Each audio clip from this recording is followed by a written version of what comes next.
Ahojte ľudia, dnes si zahráme Roblox. Som zapol nejakú minihru menom Dead Rails. Dúfam, že bude dobrá. Asi mám ísť k žltej šípke. Zlato, asi ho mám predať. Dobre, máme 70 peňazí, čo si kúpime? Podľa tutoriálu máme kúpiť uhlie. Tak, podľa šipky máme kliknúť na toto. No čo teraz?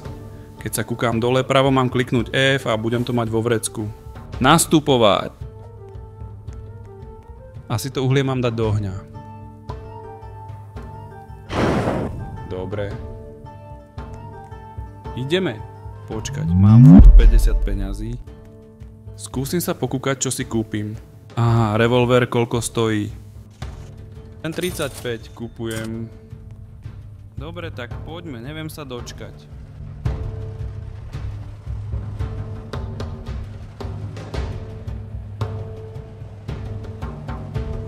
Počkať na bok. Nie. Tak ideme ďalej, snáď ožije.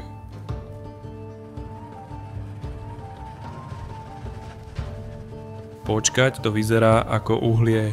No a ako ho získam, dúfam, že to není dekorácia.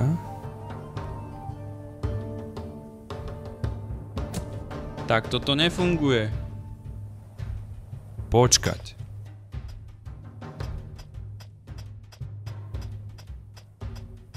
To bola dlhá doba na jedno uhlie. Ideme.